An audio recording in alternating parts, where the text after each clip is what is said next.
Good afternoon, science fiction mystery thriller fans. I'm Doug. I wrote The Guardsman under the pen name R.G. Taark. We are currently going through book number 2, Blood Debts. We are going into episode 20. This is chapter 57. Please sit back, relax, and enjoy. When you get a chance, please leave a nice comment, a like, and a subscribe. And if you're very interested, their book description should be at the bottom. Have a good one. See you on the other side. The Guardsman, Book 2 Blood Debts, Episode 20, Chapter 57. Chapter 57. The guard sergeant's angry grumbles pierced Jonah's splitting headache. Put 'em in. Take 'em out. What's next? Put 'em back in. The additional footfalls and shrieking turning of the lock startled Jonas into a convulsive arch. His face was stuck to the floor with his slobber, and whatever was caked to the floor before he had landed there the night prior. Get this scum up, wash 'im down, and dress 'im in walking irons only. One of them complained. Why? 3 sets of rough hands pulled him off the floor, while the guard sergeant stayed by the door with the keys. We just tossed 'im in here last night. And why in the hell did they get us out of bed for this shit detail? Our shift don't start for another 7 hours.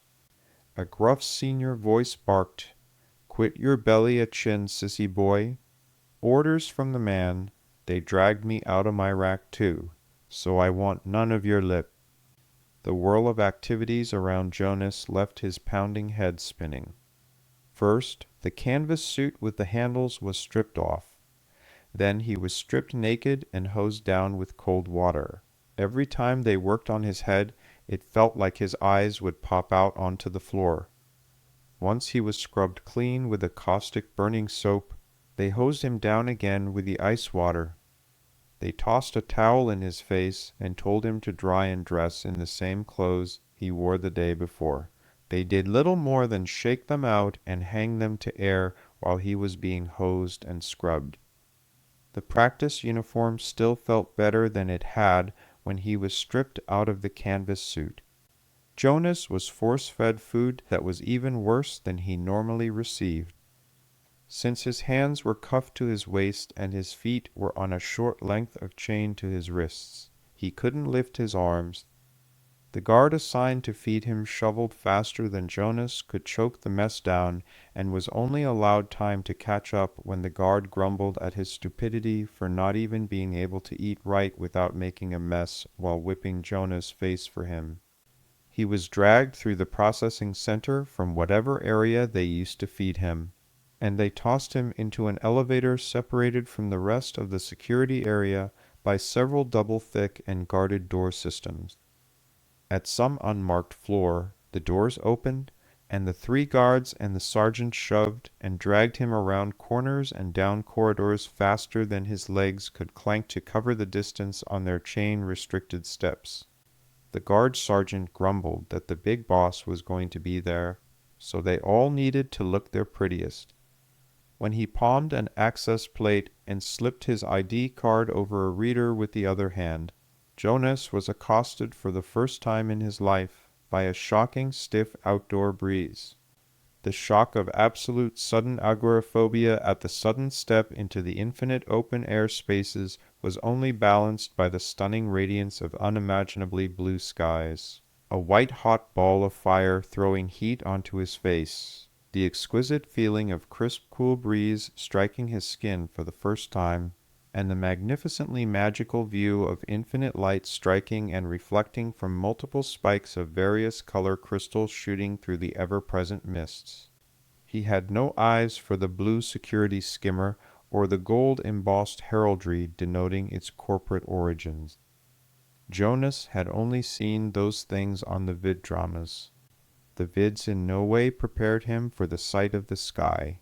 For the very first time, Jonas didn't even hear them tell him that he had to move, nor did he feel his toes dragging over the pavement while he was dragged onto the landing pad. All he could see was the biggest blue sky he had ever imagined in his life. He was on the top of the world, looking out over the tops of the city's buildings. His headache pounded, but his eyes worked before his knees were slammed into the side of the skimmer, and the pain ripped him out of his wonder at the world. The guards tossed him into the skimmer, this time on his back. Once the guards were in, he was secured to the floor by clamps that latched onto the shackles at his wrists and ankles. As if the steel bolts and clamps were not enough to hold him in place, 2 guards reclined on the facing bench seats and propped their feet up on his chest, like they had done it 1,000 times before. Jonas, from his back on the floor, could feel as well as hear the whining of the engines as the craft lifted. When he realized he could see out the window, which was meant for the guards, and could see a sliver of sky and passing buildings, he happily ignored their babbling while he watched buildings and other aircraft whip past the engine nacelle on that side of the security skimmer. Other than the nausea from the banking turns, the pounding headache, and the guards using him as a footstool, the trip was amazing. He had no idea where he was being taken, but he wasn't in the canvas suit anymore, and that was a plus.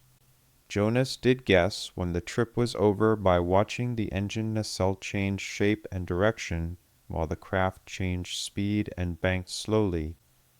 They were also dropping as the buildings slipped past his sliver of window, but he still didn't recognize where they were. When they touched down, the guards all stood in the confines of the security skimmer. For the first time Jonas realized that the blue-clad security officers were all wearing pistols and polished boots with clean uniforms.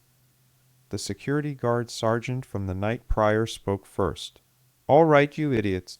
We're in Big Boss land now. None of you idiots say a thing." With his boot heel, he kicked Jonas in the side of the ribs. "That goes double for you. You open your mouth once and I'll break your teeth out one by one with my baton. You hear me?" Jonas could only find the courage to nod from the floor as the security personnel stepped over him and one by one dropped onto the landing pad. The sergeant was last and popped the floor bindings with his key. As soon as the locks clattered back onto the floor, 3 hands on each leg gripped and pulled him across the rough metal floor plates. They tossed his legs past and down as the 3 guards on the ground gripped his chest and pulled him upright. The blue-clad sergeant dropped lightly onto the landing pad and pulled the exterior door closed. Jonas couldn't see the thumbs up and replying nod exchanged between the pilot and the guard sergeant, telling him that his cargo compartment was secured.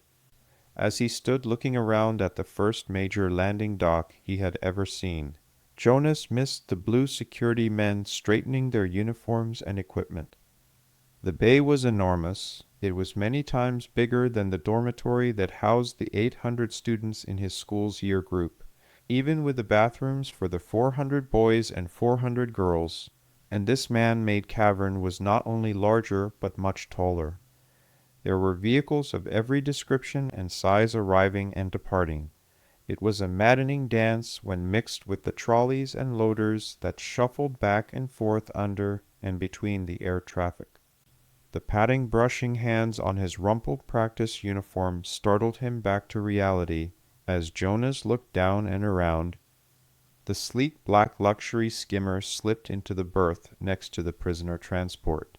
It looked like it was sculpted out of some precious black stone, but drifted so smoothly that it might as well have been made of air. The sergeant grumbled, "Look sharp, you ugly apes. That's the big boss. Remember what I told y'all.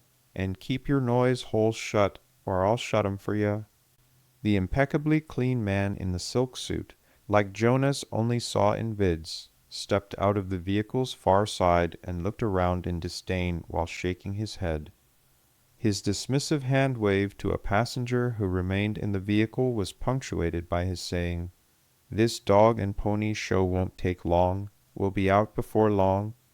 Stay with the car and get some prep for that board meeting done. I'm not happy with our P&L presentation. Clean that up and recheck the figures with accounting. Make the quarter look like less of a shit show." Before the other could reply, he shut the door in the man's face. Jonas realized that this guy must actually be a big boss.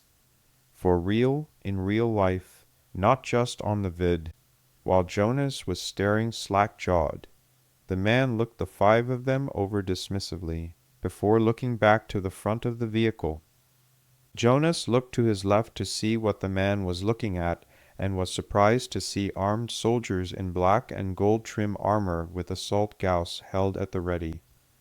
The soldier in the center pressed something in his left ear below his helmet, before reaching across his armor to pull the gauss harness higher on his chest. He casually draped his left hand over the buttstock of the weapon as he eyed the collection of 4 security forces personnel, the prisoner, and the man in the suit. His voice, calm but easy to hear, left no room for debate or deliberation. CEO Low and party, you will follow me immediately. He turned and began a slow march to one of the massive security locks into what had to be the interior of the building. The CEO fell into the front, and the security guards behind with their prisoner in the middle. Jonas had never seen a pistol before today, only in vid shows. Now he was surrounded by men who carried them for a living. The soldiers silently fell into a smooth oval around the party of 6 visitors. They didn't snap into any formation like on a show. They drifted smoothly like being swallowed by a blob. They were breezed through security, made an obtuse set of turns, and were whisked along silent corridors that were a stark reversal from the bustling loading dock where they had arrived. The corridors were sparsely populated and unadorned, but immaculately clean. Jonas still had no idea where he was. It was just another building with long corridors, and he was having trouble keeping pace in the leg irons. The first 2 elevators appeared to be little more than cargo lifts, but as they went higher and higher into the building, the changes at floors passed more elaborate security points, all manned by armed, black with gold-trimmed soldiers. Jonas just continued to clank along in the middle of the procession, wondering at everything around him. Since it was all new, there was no relief from the sensory overload he was suffering. The guards, on the other hand, were beginning to cluster around him. CEO Low was maintaining his steady swagger behind their cordon of guards. CEO Low didn't startle until the procession passed the meeting rooms and functionary offices he typically visited. He obviously recognized those rooms, but had always reached them through public security. The grand sweeping main entrance connected several floors with broad sloping ramps and several elegant stair systems that all connected in a dizzyingly grand pattern. The squad leader of the soldiers slowed his march when they were into the main entrance area. He looked behind over his shoulder at Jonas' leg irons and changed their course through the crowd. They moved away from one of the stair systems and to a series of ramps along the walls. As they ascended the double helix of ramps, they steadily diverged, and the main entrance foyer opened to allow more light. When the ramps terminated on a landing, Jonas stared slack-jawed at the massive black double doors in front of them. A massive gold disc printed with stylized lightning bolts around the curve of the disc was awe-inspiring. The lead soldier, who was facing the double door, reached into one of the pouches on the front of his armor and was sarcastically interrupted by the CEO. "So what now? A bomb scan too?" When the soldier turned, Jonas could see the identification card held between 2 fingers of his left hand as he tapped the side of the ID card against the stock of his weapon before replying, "CEO Low, we take security very seriously here. You have already passed through several layers of visible security." CEO Low grumbled sarcastically, "Just open the door, Sergeant." The senior soldier kept his polite tone, but Jonas could feel it grow frosty underneath. "CEO Low, you are the one who arrived late while on a time schedule here.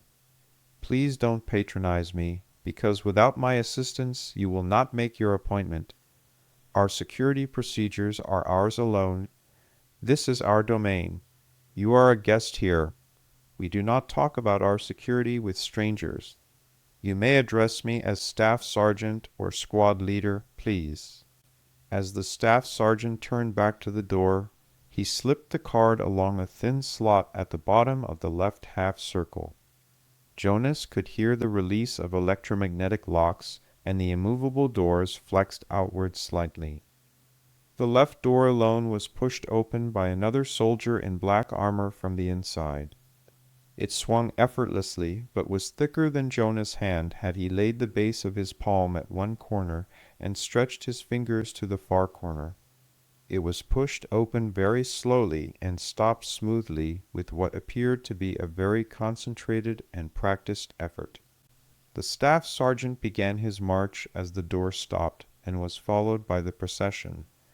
The two heavy combat suits at the end of the corridor and their heavy Gauss rifles seemed to track the very souls of the visitors behind the opaque black masks. The very slight occasional twitch and movement of the suits meant that they were occupied. One suited soldier was silently tapping his trigger finger against the lower receiver of his weapon while they approached. Jonas is untrained, I missed it. But CEO Lowe was impressed by the purposeful movements and smooth, silent efficiency of the office beyond the heavy troopers. This was an extremely well-managed office with highly competent people at every level.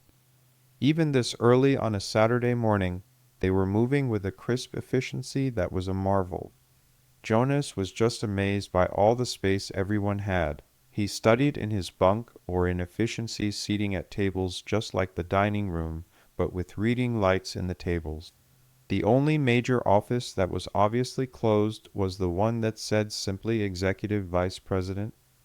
Whoever that was not in that morning, and had probably been gone a long time.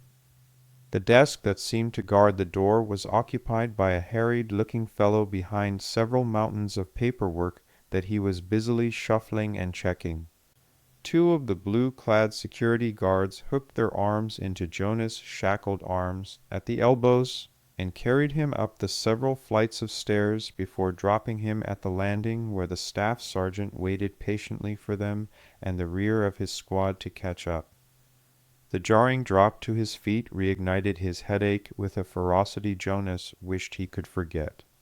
The landing opened to an antechamber, which made a 90-degree turn to the left, and an automatic door.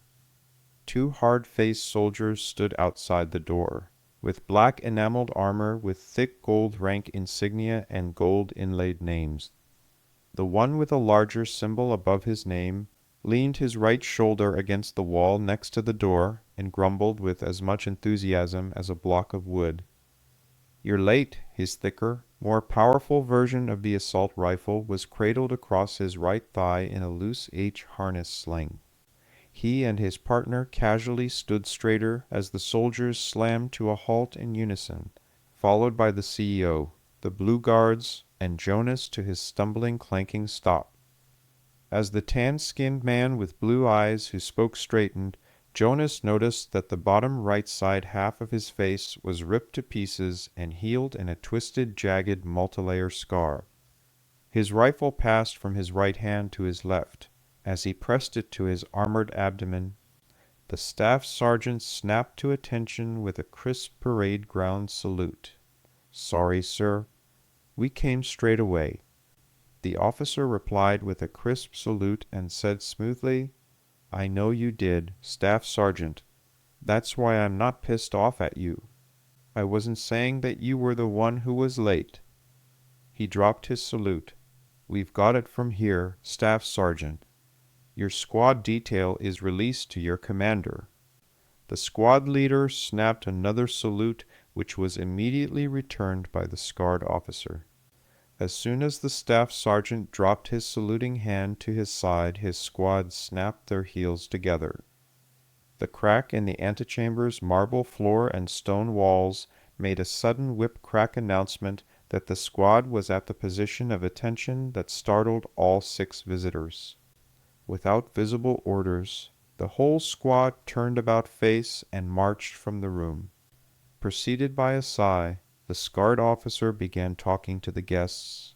We won't do you the indignity of searching you or taking your holstered weapons, but so help me God, if any one of you places a hand so much as close to those flap holsters, we will cut you down in a hail of 5-millimeter bullets faster than you can think to breathe an apology. The scarred man strolled across the short distance between his wall lounge to the assembled guests. The man had short-cropped but light-colored hair and sky-blue eyes. The sky-blue color description was the last pleasant thing you could use to describe those eyes. They held a raptor quality and as much compassion as a viper striking fangs first. You all may call me Guardsman or Major. I am captain of the guard squad. You will all do as you are told the first time, every time. Do not screw with me, and we will get along until you are all on your way back to wherever it was you came from. The expressed and implied threats were not what struck Jonas. What struck him was that they were calmly delivered like the Major was talking about playing a hand of cards or discussing last night's vid-drama. When no one said anything, he turned and walked to the closed door that opened before him. His partner on the other side of the door hung back and watched as the guests filed into the room. Jonas was the only one who noticed that as they passed that black-armored guard's left side, they were all under his assault gauss. Jonas wondered if that was intentional as he passed, with the last 2 blue security guards. The Major silently snapped to attention in front of a giant wooden desk on the thickly carpeted floor.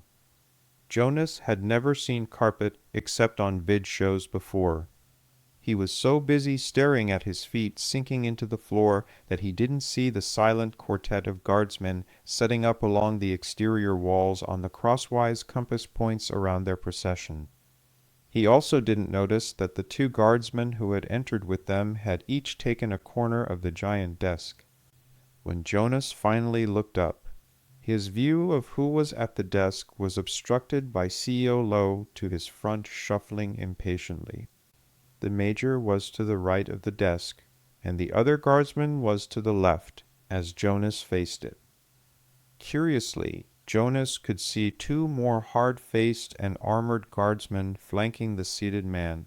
As he quietly turned his head left and right, Jonas could see that every single one of the black guardsmen not only could see him, the blue security guards, and the CEO, but they all had unobstructed views of all the other guardsmen, and they could probably shoot their weapons confidently without worry of hitting each other or the man they were guarding from those positions. Jonas still didn't even know who they were there to see.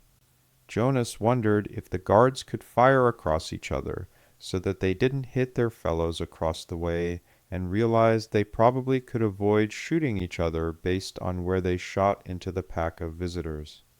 Jonas was a little unnerved by those lines of thought and looked around the room instead. He remained silent, but started at his left where there were a few loose chairs against the wall. He could see no other doors to the room, but as he looked again to his right, he saw the largest window he had ever seen in his life. It was easily 10 meters away from the corner of the desk, but it was still enormous. That was the other thing that struck him about this room. It was huge. Everything about it was large, but not crowded or cluttered like the spaces he was used to. This room was also vaguely octagonal. The sides weren't exactly the same length, but it was definitely not a standard square. Instead, it was almost rounded. CEO Lowe shuffled again impatiently and sighed audibly. Jonas heard a wooden creak followed by 4 fingers drumming 3 times in rapid succession on a thick report. The commanding voice that followed cut the silence. CEO Lowe, you were required to be here in this office over 45 minutes ago. You personally didn't even land until 32.5 minutes ago. Do not think to blame that on your subordinates here. They were in a holding pattern waiting for you at the appointed landing time. Be so kind as to allow me to catch up with my scheduled reading that you are now interrupting. Jonas heard a thick report slide over the desk, followed by a soft wooden creak. CEO Low tamped his foot on the carpet, but remained silent for a few minutes longer.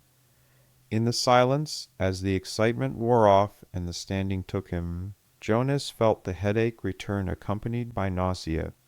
He was having trouble focusing his eyes again. The seated man, Jonas still couldn't see past CEO Low, sighed as the thick report slapped shut in his lap and he heard a desk drawer open. When the man leaned over to drop the report into the desk, Jonas got his first good look at him. He looked rugged, very strong, and he looked like he was in command. When he leaned back into the chair, he said, "Step aside, Low. I want to get a good look at this troublemaker of yours." The seated man leaned to his left, propping his chin on his thumb, 2 fingers along his cheekbone, and his 2 small fingers curled under his nose, so Low moved to his left also to clear the line of fire. Jonas didn't know the word vivisected, but had he known it, he would have used it to describe what it felt like under the seated man's eyes. He felt like the man was taking him apart piece by piece while he was still alive. Jonas just wished the headache would go away and his nausea would stop, so he didn't really embarrass himself by throwing up on the floor or himself. The seated man flipped his right hand at Jonas and pulled 2 fingers towards himself, calling Jonas forward. He shuffled a few steps, and the seated man grumbled a short groan before looking at the major. Without a word but a wag of his 2 fingers from Jonas to somewhere to the left side of the desk behind where the major stood, the major understood what his boss wanted. The major stepped around the corner of the desk, as the seated man continued to study Jonas. When the major was in front of Jonas, he looked at the guard sergeant to Jonas' right, keys for the shackles, and waved his left hand in front of the guard requesting the item. The guard snapped, "I will not release a prisoner without proper authorization. This is my prisoner. My bounty, I'm not handing this orphan scum over to you for you to sell to the indent corp." Jonas didn't like the idea of being sold to anyone for any reason, but he had seen the calm questioning look that covered the face of the guardsman major before. It was not a good thing. The major's head cocked to the left, and a confused question crossed his eyes as he replayed something in his head, wondering if he actually heard it right. It was the look that a fighting dog gives the little lapdog that barks in his face and then pees on his fence before the fighting dog climbs the fence and rips the lapdog into bloody chunks. Jonas had seen that while on kitchen duty with Melina, the guards and kitchen staff watched the bootleg dogfight videos. One of the segments had been someone tossing a small yappy dog into the cage, and it barked repeatedly at the big dog. Jonas took an unconscious step back. The step back was just enough that he could see the condescending smirk on the blue-clad security sergeant's face, the same smirk that the major's assault Gauss buttstock shattered into a spray of blood and flying teeth parts. He connected solidly at the base of the jaw where it curved up into the skull. The broken teeth and blood came from the follow-through that pulverized the teeth and torqued the head around with a sickening crunch. The major dropped his right leg behind himself and shouldered the weapon in a combat crouch, while the rest of the guardsmen crouched also with their weapons leveled at the heads of the visitors. The blue guards hadn't even thought to lay their hands on their weapons. They were still in shock and none had moved. CEO Low was stunned into an opening and closing fish mouth expression. The first to speak was the seated man, and he sounded nothing but bored. "Are you quite done, Major?"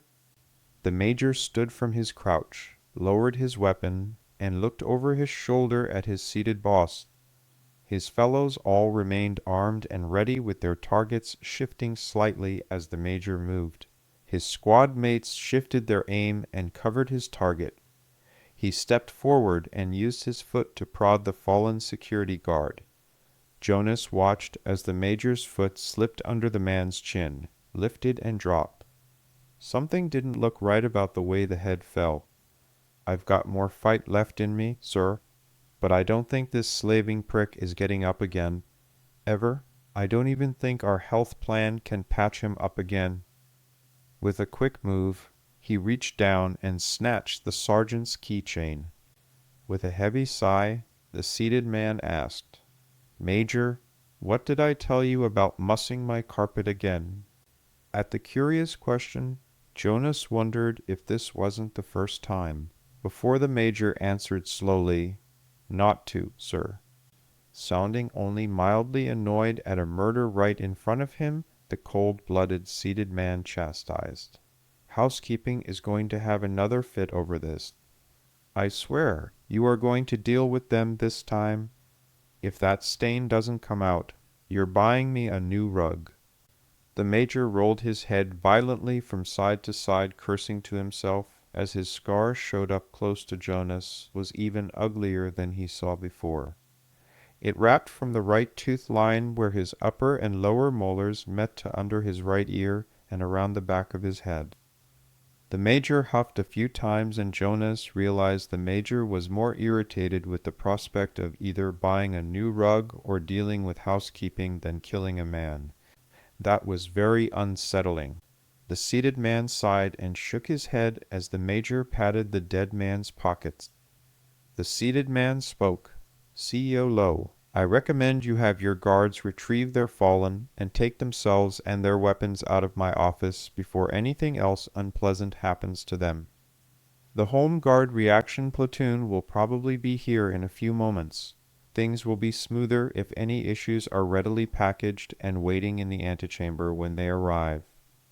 The dismissive wave of his fingers set the 3 remaining blue security guards in motion before Lowe could reply. They scooped up their sergeant. His head flopped lazily on the ruined cervical column, and as they lifted his body, the major barked, "Stop trampling the stain into the carpet." He went back to grumbling to himself, while they jumped clear of the broken teeth and thin coating of blood and saliva that speckled the white carpet. He flipped his weapon down and pinned it behind himself with his right elbow when he approached Jonas. He was mumbling something about the housekeeping battle-axe and easier to replace the whole damn thing as he popped the locks on Jonas' ankles than wrists.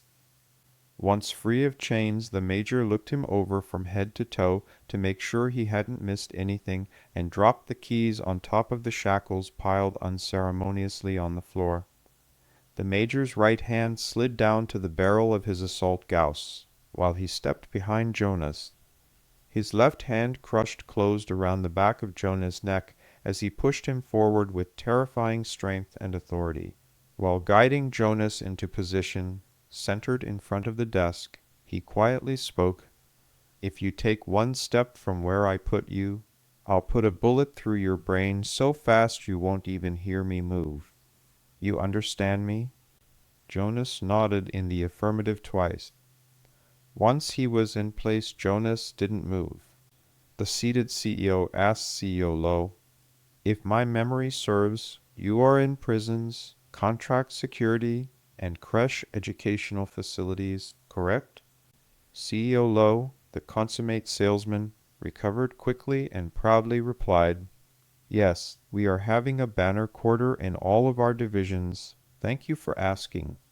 We are actually preparing for our annual shareholders meeting tonight. We will have quite an event if you would like to attend, CEO Kroinos. I could easily accommodate you and your family at my table. I would be thrilled to have your attendance as a shareholder and prospective larger partner in our corporation." Philip had heard the pitch 1,000 times from 1,000 different CEOs over the years he had occupied his current office. He preferred to keep his own counsel regarding business partnerships and Lady Seline's advice on finances and investments. The practice had served him well for 2 decades, and there was no reason to change now. He made the excuse, "I don't keep my calendar on this desk. I will need to check and get back to you later." The excuse worked every time. He never told anyone outside the family and household that he kept his calendar in his head. While technically not a lie, because the calendar was not at the desk. It was also true that it was not at any desk, except the one he chose to use at any particular moment. You've had a bumper quarter then? Congratulations. I'm sure your investors are going to be happy. If you don't mind my asking what your margins last quarter in your 3 divisions were? The sleazy CEO oozed. Certainly not. I am glad to share our good news. As I said, all our divisions are profitable this quarter. In the order you mentioned, prisons are making 3.4%, contract security is making just under 2%, and creche activities is yielding just under 6%, which is an industry-leading return. Creche and prison divisions have a lot in common, so we are working on systemic improvements based on lessons learned in our creche division for our prisons division. Jonas wondered briefly if creche activities included himself and his class, and why it was so similar to prisons that this man wanted to take lessons learned from Jonas' class and apply them to the prisons he was saying he ran. It took only a moment before CEO Kroinos leaned back and offered, "Congratulations on your progress. I thought that contract security was a difficult field to compete in." Complaining to a peer, CEO Lowe bemoaned, "Oh, it is. It can be a nightmare. There is competition from every veteran with an honorable discharge and Central Personal Records Registry Corporation issued weapons permit. Competition pops up routinely, and we either must buy them out or undercut their pricing. We do have nice economies of scale, though so things like medical and dental coverage for our employees are cheaper than the little guys can afford." Jonas tuned him out while Lowe rambled about his business. His headache was finally proving useful since Jonas could concentrate on that painful throbbing and swamp the tedious business discussion in pain-filled oblivion. When CEO Kroinos spoke again, Jonas cued back into the conversation. "Where were we before our little interlude? Yes, I remember now." The seated man stood and glided over the carpet. Jonas played sports, so he knew by looking at someone when they were in good shape, and this man was in excellent shape. But he was odd. He kept sliding left and right with every step like he was skating. He was also moving extra slowly. "Boy, how old are you, and do you have a headache?" Since he was the only one in the room who could possibly be considered Boy Jonas decided to answer, "I'm in the 16-year class, sir." "Yes, sir, I have a headache." The man was so close Jonas could feel his slow breath as he looked deeply into his eyes, not into, but at his eyes. The massively muscled CEO guessed, "And nausea. You have nausea too, don't you?" That surprised Jonas. "Yes, sir, I do have nausea." "How do you know?" The man laughed in Jonas's face and turned to walk normally back to his chair. "Because you have a concussion and your eyes aren't focusing correctly either. I have seen enough of them myself. It's why you are swaying on your feet. You staggered trying to follow me while I approached, and you are having trouble balancing." Once he was seated, he turned back to CEO Lowe and politely asked, "Could you please refresh my memory on this young man's charges?" Lowe snapped definitively, but too quickly to be totally sure of himself and not defensive. He confessed to everything CEO Kroinos. Philip Kroinos exhaled in disgust. "Yes, so I've heard. Recite the charges, please." The slimy boss standing in front of him snapped. "First there's the graffiti of building property." Jonas looked over at CEO Lowe, not knowing what he was talking about. CEO Kroinos answered instead, "You mean the new giant painted mural that replaced the dilapidated one that was on the wall?" Puzzled, Lowe asked, "Yes, how did you know?" Kroinos scoffed. "That's simple because that ratty mural looked like hell when April pointed it out during her interview." Disgusted, Lowe shared his derision, whittling down the other CEO. You watch that dross at night? Don't you have better things to do? Kroinos exhaled at the stupidity. Of course, I have better things to do. But that one dross little reporter just so happened to have featured my daughter. So, as a parent, I put that little extra time into it to enjoy her presentations. The other CEO looked sheepish at the sarcastic rebuke. I doubt this boy did that graffiti as you call it. Indignant, Low barked. How can you say that? He confessed. Philip roared suddenly. Look at him. He is an orphan. He has no paint on his body. He has no money to buy paint, and he has no equipment or supplies hidden on his person. And that is just the kind of thing my altruistic daughter would do for the school without telling anyone. Low spat. But CEO Kroinos interrupted. But nothing. You have no evidence and are charging him with someone else's act of charity and calling it graffiti. It's a crap charge, and you know it. Dismissed. Next. Frustrated at the prospect of this turning into a trial of his corporation and systems, CEO Low barked, vandalism. CEO Kroinos laughed. What? I hope you're not charging this kid with those crappy bleachers falling down too. Shocked, Low spat. Well, yes. Baffled, Kroinos asked, how did he do that? Philip Kroinos looked from the wiry young man back to the CEO.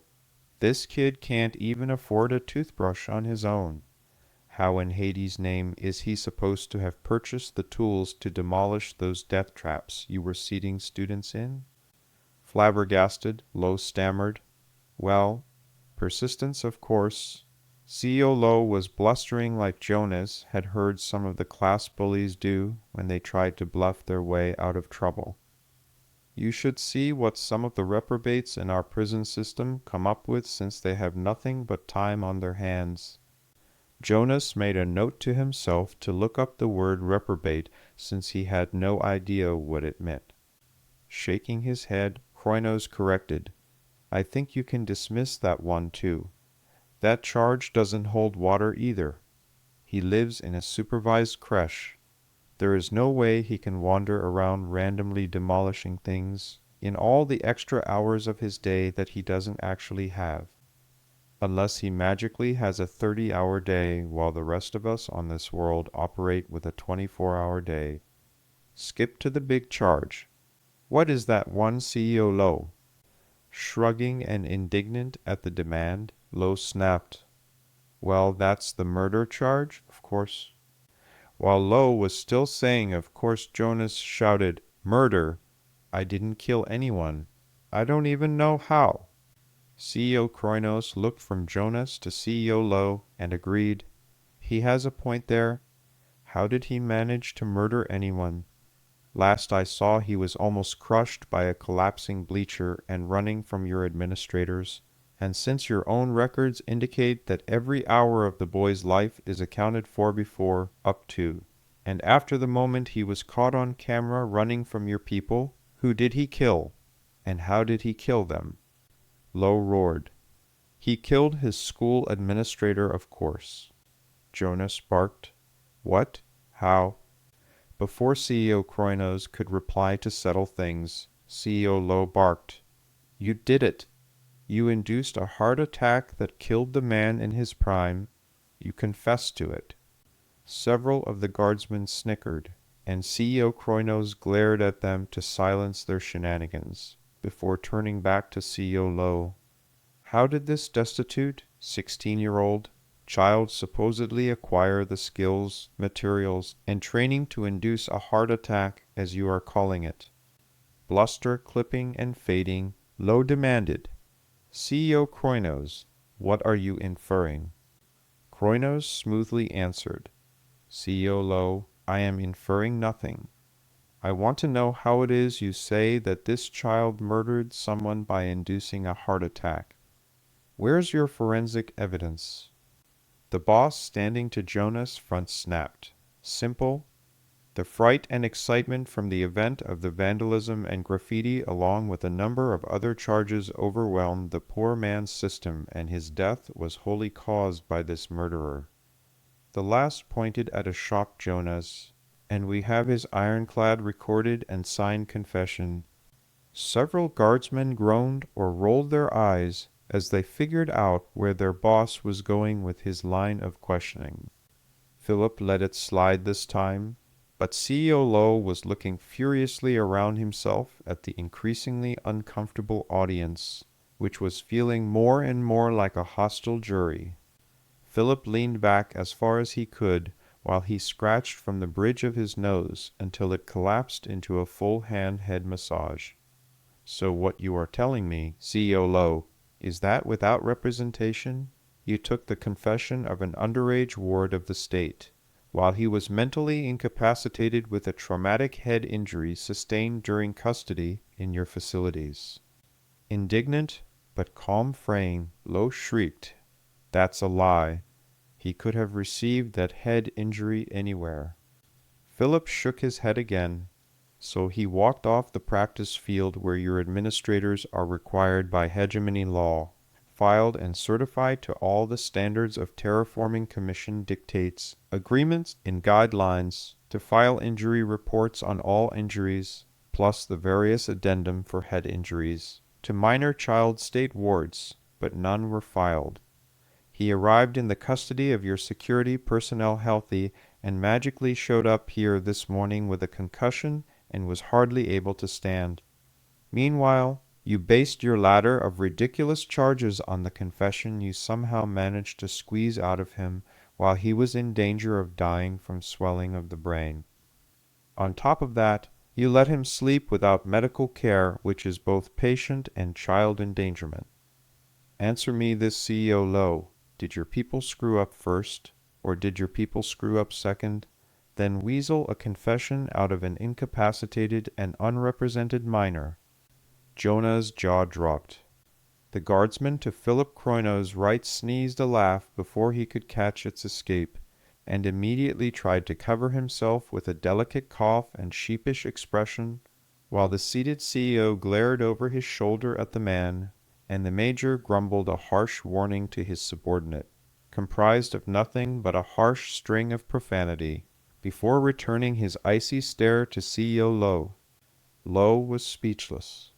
Lord Croynos, Emperor of the Croynos Stellar Hegemony, CEO of Croynos Power Generation, and several other large, but still relatively minor, from his perspective, organizations, scratched the bridge of his nose as the full extent of the mess he suspected suddenly became a living, breathing monstrosity in his office. The horrific miscarriage of justice that had played out over the evening news vids was apparently lost on CEO Lowe, as his own head started to pound Lord Croynos was forced into his worst-case scenario after meeting this travesty wrapped in silk that was standing in front of his desk. Philip Croynos hated getting involved in moralistic crap, but Persephone, April, and Selene had shined light on this publicly, and then in turn prodded him into action. It was all just too much for Philip to ignore. His hand was forced. Once Samson had pulled Persephone from the building, and the two of them disappeared, while April and that cameraman were chasing down the administrators running after the two children who had escaped from the falling bleachers. The interview had been dumped into the live news feeds. The ditzy, bubbly cute, and fuzzy human interest reporter, April Nightingale, had suddenly shown her claws during the intense investigative reporting that followed. She had asked a few simple questions of the three idiots who were trying to parade around with Persephone for the interview. By April's fourth question, Selene was fuming at the dinner table. The Empress of the Croynos Stellar Hegemony was not a pleasant dinner companion when she was fuming. Philip had only thought to himself, "What a pack of idiots they have over there." Whereas Selene had realized that April's first series of questions were a setup for the following questions. Selene did have a master's degree in communications that included how to conduct an interview, among other things. When April had dropped the hammer on the administrators, as Celine had suspected, she had slammed her fork to the table, causing the place settings to jump. Since it was a small gathering of Tommy's wife and 3 girls for dinner, by now Tommy's was still speeding along somewhere in space between there and Earth, so he was absent. She only startled the closest friend she had with her fury. There were also no cameras or anyone there that would relay her displeasure to the outside world, other than the Major, who as always was reclined impassively against a wall. It had been Celine who pointed out that when they were talking about charging the boy with vandalism and indentured service, he was a minor.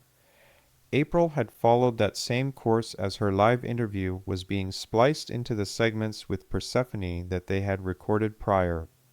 She had the name of the student charged, Jonas Bellicose, and had followed that to the regional detention area, which was housed in the same building where his creche was housed. After a little more digging, April noticed the same holding company between the two, which led to Low.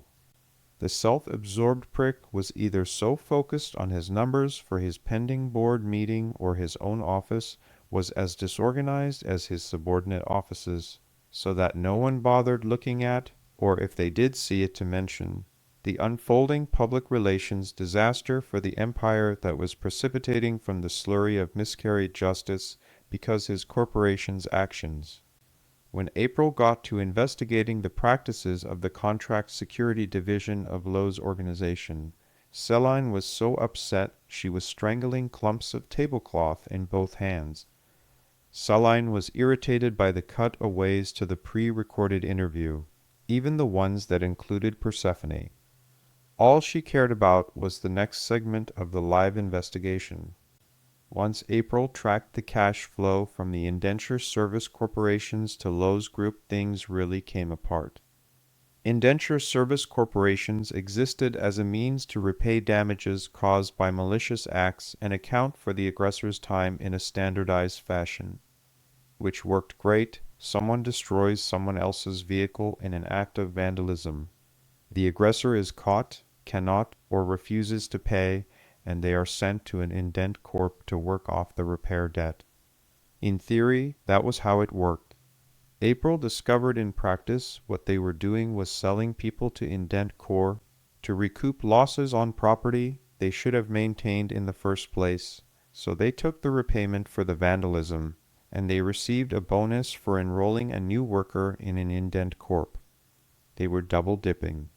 Low's organization was falsely imprisoning people like Jonas and sending them to hard labor to pay for the mechanical failures in his corporations that were caused by their own penny-pinching maintenance budgets.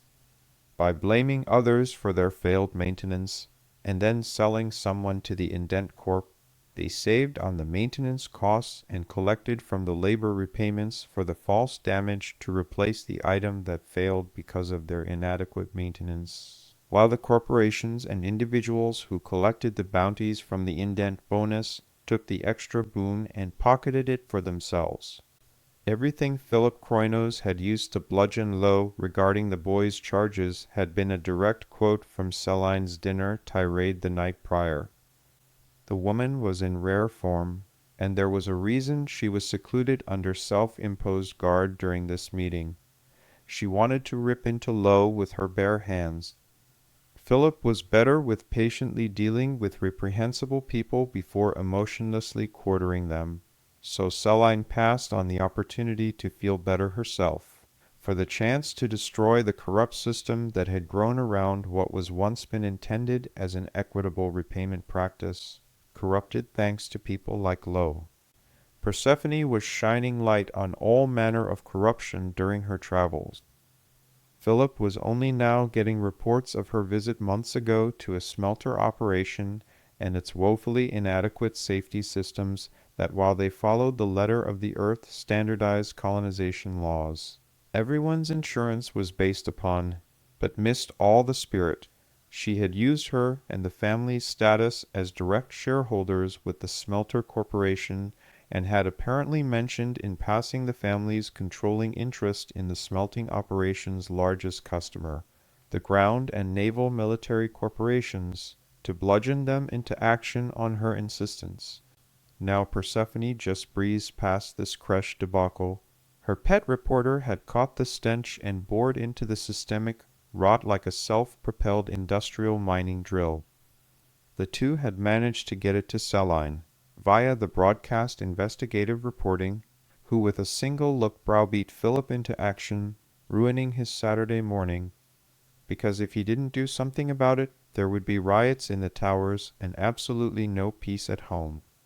He was being maneuvered completely against his will on this irritating topic. Philip reflected for a moment on the absolutely infuriating situation. Philip finished scratching the bridge of his nose and decided that he needed to stop dithering and put his worst-case scenario plan into action. He already had his assets briefed this morning. They were standing by, and his orders were issued to the monitoring security station to relay their activation when he spoke the following rehearsed phrase. "All right, CEO Alba's Precipice Low, in a few minutes, we are going to have some visitors." CEO Low only used the abbreviation A.P. Low. No one used his first name, and most didn't even know his middle name. He hadn't been introduced using either today. The full name was Philip's cue to dispatch his public relations department. "I'm going to make a little speech about this mess you've made." Low drew an infuriated breath, drawing his bluster, but his response was cut off when he turned to the door behind him as it opened. Philip was surprised to see Tommy stroll in carrying a stack of report folders like he owned the place. Tommy's wasn't due back for another 2 weeks. The two traded a whole conversation with silent hand gestures, while Tommy's quietly seated himself in one of the chairs against the windowless wall. On his brief stroll from the door to the chair, Philip's two hands popped up questioningly, while his thumbs pointed at the ceiling and warsong far above. Tommy's replied with 2 fingers on his free right hand, cutting by his side along his belt, telling Philip not to ask now. Philip addressed Low as Tommy's adjusted the report folders to his left. "So we are going to fix this little mess you made." Low barked. "I didn't do anything of the sort. How can you accuse me of any impropriety when I had nothing to do with any of this?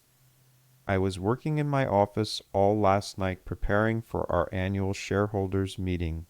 Check the records. I have a dozen people for alibis. You can't lump me into bad business practices with a few bad apples." Philip knew this was coming. He didn't know if he wanted to laugh or get angry. He settled on a calming sigh before he spoke. "Low, this is going to happen one way or the other. I don't care if you are guilty as sin itself, or if you are a virgin, clean and smelling of roses." The door opened again, this time admitting a pack of neatly dressed public relations people and several Citadel vid crews. Low began to get a sinking feeling that he knew where this was going. "And I say good for you if you are personally innocent of all this stuff. Unfortunately, I doubt you are clean at all." Low's head snapped back to Philip from the ambling tempest forming behind him. "How can you say that?" Philip groaned at the stupidity. It was a fun way of letting this particular pile of stupid know that Philip was about to crush it, while there was nothing they could do to escape the humiliation. "Because you blathering idiot, you told us yourself that you are illegally using the Empire's orphan creche system as a profit center in your faltering corporation." Low's voice broke while protesting. "We've done nothing illegal." Philip's head ticked to the left in anger, and Jonas saw the same look on his face that the major had before he smashed the skull of the guard sergeant. "Of course you have, you silk-wrapped Mornic slime. The creche system is a not-for-profit operation, obligated as part of our Terraforming Commission World Ownership and Charter License. Cash assets from operations are to grow no more than 0.5% per year. All funds are to be reinvested into the improvement of the facilities, sustainment activities, and education of orphans. Your corporation is in violation of easily 6 imperial edicts based on what you have admitted in the recorded confines of this room alone. All those hegemony rules are based upon Earth's settlement and management requirements. When we audit your corporate books, as is now required by the Terraforming Commission mandate, I suspect that we will find many more. And with that reprehensible display of maintenance, Philip stood from his chair and theatrically rumbled, broadcast to the outrage of the Empire last night, before he flopped easily into his wooden chair and lounged to continue. Everyone knows you all are not only cheating on a visceral level, but you are actively attempting to profit from the hardships you deliberately inflict on orphan children. Lowe was stunned again.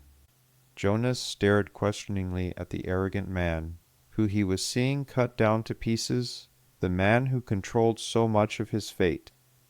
Through the pounding headache, he felt his jaw hanging slack, as he stared at the vile man. His amazed state popped when he realized Lord Philip Kroinos had spoken directly to him. "Jonas, please answer me honestly. How many students sleep in your dormitory room?" Jonas had to think about that for a second. He didn't know if it was actually a trick question or not. "We have around 400 male and 400 female students, sir." The big man clenched his jaw in frustration, wrinkling his cheeks before he patronizingly asked again slowly, "No, Jonas, not how many are in your class year group. I want to know how many others sleep in and share your room with you." Jonas had to concentrate through the headache and review what he had heard, to make sure he heard that right. Even concussed, he was starting to think adults were all stupid. He answered slowly and clearly, "Sir, we live in one room. My square has 7 other 16th year students in bunk beds. We have 5 aisles of 10 squares each, and then the girls are next to us." CEO Kroinos was getting frustrated with the obstinate young man he was trying to help and sat forward in his chair. He spoke very slowly, as if Jonas was a very young learning disabled child. "And how many students share your personal room with you?" Jonas hated being patronized no matter who it was. He leaned forward slightly in his irritation and replied forcefully, clearly, and with a level tone that hardly concealed his anger, 799 other students." Jonas accentuated the ridiculous "your personal room" statement. "In my room, it's one big open room." Philip sat back suddenly as he realized he actually did envision the preposterous living conditions correctly the first time the boy spoke. When he looked back, Lowe was looking down at the floor, scratching behind his left ear, looking like he was trying to pretend he didn't hear any of that discourse. Kroinos shot to his feet and slammed his hand on the enormous desk. "Lowe!" All movement in the room stopped. From the camera crews to Tommy's gently fidgeting fingers on the reports, it had been a long time since Tommy's had seen his friend this angry. "In about 30 seconds, I'm going to go live to the entire planet on every vid station and news feed available. You are going to be standing next to me. And I'm going to fire a very large bullet because this horrific stench isn't going to stick to me. That bullet is going to hit a lot of people, and you can either be the first one it hits, or you can smile and agree to everything I say to avoid being ripped apart by an angry mob when you leave the protection of these walls." Kroinos stood straight, visibly calmed himself, and ran his hands over his suit. As he turned to face Jonas, the Major's vice-grip left hand dropped to his shoulder and steered him all the way around the back of the desk and chair to the chairs against the far wall where Tommy's sat. Once there, he pointed to the one at the end of the row, and Jonas sat and stayed quiet. The 7 other guardsmen in the squad formed a single close order dress line, with their weapons at port arms and armor shining, while the public relations people did a quick once-over check of Philip. The Major leaned back against the wall and casually draped his weapon across his leg, so he could watch the public relations chaos unfold. Suddenly the whirl of activity ended, and the people stepped back and the cameraman stepped forward, who nodded once to Philip. Ladies and gentlemen of the Kroinos stellar hegemony, it has come to my attention through some excellent investigative reporting last night that our independent legal system has been corrupted and abused. I am ashamed to say that there seems to have developed a culture of injustice that was exposed in its horrific entirety last night. Therefore, effective immediately, I am ordering an independent and total audit of our orphan creche system. In compliance with our colonization mandate, I am also ordering effective immediately the termination of all payments from indent corporations to security, contracting, and any other firms. Lowe's head snapped over his right shoulder to ogle wide-eyed at what Philip had just said. All of it was captured on vid with the rigid Guardsman, making it even more real as a striking backdrop to CEO Kroinos while he continued, and will furthermore dissolve and charge any firm that engages knowingly in the unlawful bounty practice of selling people's forced labor for profit with slavery, subjecting all actively profiting members, employees and shareholders with imprisonment for transportation to Earth courts for trial and execution. Lastly, all cases over the last 150 years of indentured service, in order to repay damages, will be reviewed by an independent commission for veracity, in accordance with our colonization mandate. All cases of false imprisonment will either be repaid at wage rates for labors performed or the filing entity assets will be seized, and all members, employees, and shareholders will be charged with slavery. Looking to his left, Philip finished, since CEO Lowe's Corporation is the primary offender in last night's investigative report, he has graciously volunteered to compensate and lead the audit commission at his personal expense and report all cases to a Citadel security review. Lowe nodded dumbly since the color had long since drained from his face and he didn't trust his voice. Staring death at Lowe, Kroinos promised. House Kroinos is dedicated to liberty and justice for all citizens. We will root out and destroy this corruption to its core, no matter how deep it runs in our resident subordinate corporations. Thank you all for your attention. The live feed was cut, and the cameraman made a hand signal indicating that they were clear. Lowe squeaked, "This will ruin us." Philip's left hand in Lowe's back pushed him into the waiting public relations crowd. "You should have thought of that before you got into the slaving business and sullied the reputation of my empire.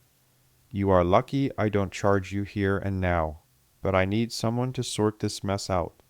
And I swear by Hera's beard that the only way you could possibly gain any degree of clemency is by sorting this out to my satisfaction, so I don't have to. Do us both the favor and save me the time and effort, because believe me, if I have to get involved in this day-to-day, the first thing I'll do is I'll load you and your whole organization into a slow freighter, housed like you inflict on all those kids in our creches, and launch you in the direction of Earth. Then I'll send my people into your offices to seize your assets, catalog your accounts, and repatriate all the slaves you have been selling. When we're done, I'll dispatch a fast courier ship with your collective slavers' charge sheets in little bow-wrapped packages all ready for the terraforming commission to read and execute the lot of you. Be available when we call, which will be often from now on. Get out of my building, you reprehensible pile of." He remembered to watch his language. "Subhuman, you are a waste of air." With a final shove, he pushed the man into the waiting public relations people. Thank you very much for your attention. Appreciate your listening. When you get a chance, please come and hit the like, subscribe, leave a comment, and check out the book for real down in the description.